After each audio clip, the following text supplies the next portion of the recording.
नमस्कार मित्रांनो, digital Marathi info या आपल्या यूट्यूब चॅनलवरती तुमचे स्वागत आहे। मित्रांनो, 13 मार्च 2024 रोजी महाराष्ट्र मंत्रिमंडळामध्ये धडाकेबाज असे 25 निर्णय घेण्यात आलेले आहे। यामध्ये कोणाकोणाला फायदा होणार आहे हे या व्हिडिओच्या माध्यमातून आपण जाणून घेणार आहोत। तत्पूर्वी तुम्ही जर चॅनलवर नवीन असाल तर चॅनलला सबस्क्राइब करून ठेवा, म्हणजे असेच नवनवीन माहितीपूर्ण व्हिडिओज आणि अपडेट तुम्हाला लगेच पाहायला मिळतील। चला तर व्हिडिओला सुरुवात करूया।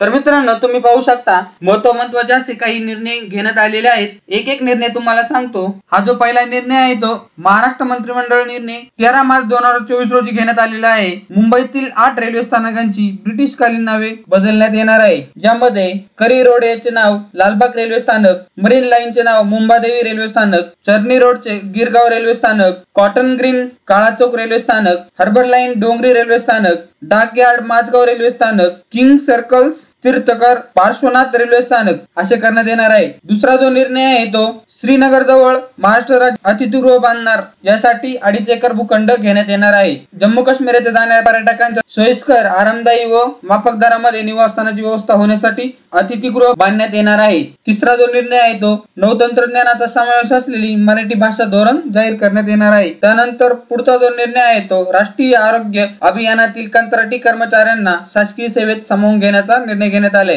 यामध्ये राष्ट्रीय आरोग्य अभियानांतर्गत राज्यातील कार्यरत कंत्राटी कर्मचाऱ्यांपैकी 10 वर्ष त्यापेक्षा जास्त सेवा झालेल्या कंत्राटी कामगारांना आरोग्य सेवेतील मंजूर समकक्ष पदावर सामावून घेण्यास मंत्रिमंडळात मान्यता देण्यात आलेली आहे। पुढचा जो निर्णय आहे तो आशा सेविकांसाठी महत्त्वाचा आहे। आशा सेविकांच्या मानधनात 5,000 रुपयांची भरीव वाढ करण्यात येणार आहे। ही वाढ नोव्हेंबर 2023 या महिन्यापासून देण्यात येणार आहे। त्यानंतर पुढचा जो निर्णय आहे तो ITI मधील कंत्राटी शिल्प निषेधकांना शासकीय सेवेत सामावून घेण्याचा निर्णय आहे। यामध्ये राज्यातील महानगरपालिका क्षेत्रातील ITI मध्ये दुसरी व तिसरी पाळी आणि उर्वरित ITI मध्ये दुसरी पाळी ऑगस्ट 2017 पासून यापूर्वी सुरू येथील सर्व विद्यार्थ्यांना या निर्णयाचा फायदा होणार आहे। मित्रांनो, पुढील जो निर्णय आहे तो जालना खामगाव नवीन ब्रॉडगेज रेल्वे मार्ग बांधण्यात येणार आहे। यासाठी 2453 कोटी रुपये राज्याचा हिशास मान्यता देण्यात आलेली आहे। पुढे जो निर्णय आहे तो महाराष्ट्र गोवा वकील परिषदेच्या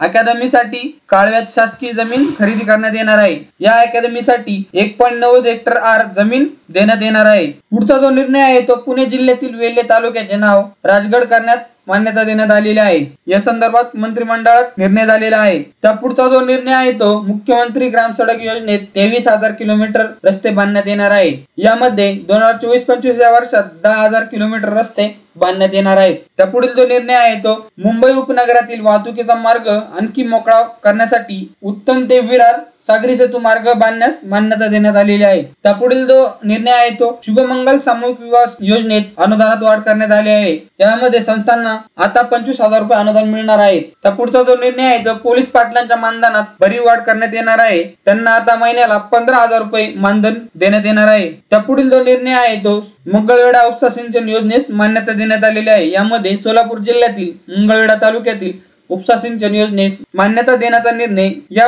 योजनेमुळे 17,178 हेक्टर क्षेत्र सिंचनाखाली येणार आहेत। यामध्ये 35 गावांना याचा लाभ होणार आहे। त्या पुढील जो निर्णय आहे तो पशुसंवर्धन व दुग्ध विकास विभागाचे एकत्रीकरण करून पुनर्रचना करण्याबाबतचा आहे। यामध्ये राज्यातील 351 तालुक्यांमध्ये तालुका पशुसंवर्धन अधिकारी कार्यालय सुरू करण्यात येणार आहे। त्या पुढील जो निर्णय आहे तो मानसेवा वैद्यकीय अध्यापकांच्या मानधनात वाढ करण्यात येणार आहे। यामध्ये नव्या निर्णयानुसार प्राध्यापकांना 30,000 रुपये तर सहयोगी प्राध्यापकांना 25,000 रुपये मानधन मिळणार आहे। पुढचा जो निर्णय आहे तो कौशल्य विद्यापीठ कुलगुरू निवडीच्या निष्कषात सुधारणा करण्याबाबतचा आहे। पुढील जो निर्णय आहे तो केंद्राच्या साहाय्याने लहान शहरांमध्ये अग्निशामक सेवा बळकट करण्यासाठी राज्यातील 153 कोटी हिश्शाला मान्यता देण्यात आलेली आहे। त्या पुढील जो निर्णय आहे तो महानंद दूध संघाची स्थिती सुधारण्यासाठी 5 वर्षासाठी राष्ट्रीय दुग्ध विकास मंडळाकडे व्यवस्थापन असा आहे। यामध्ये महानंद या सहकारी दूध क्षेत्रातील शिखर संस्थेच्या बळकटीकरणासाठी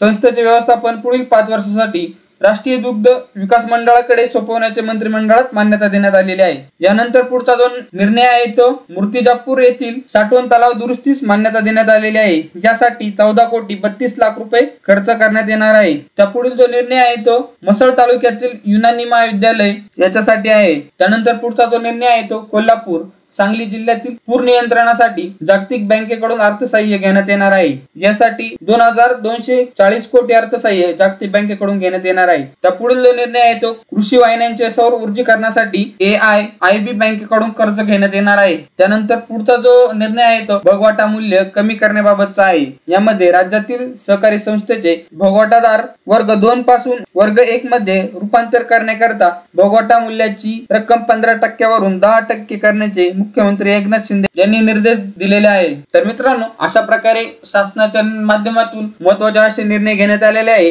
हा व्हिडिओ आपल्या मित्रांपर्यंत नक्की शेअर करा। धन्यवाद।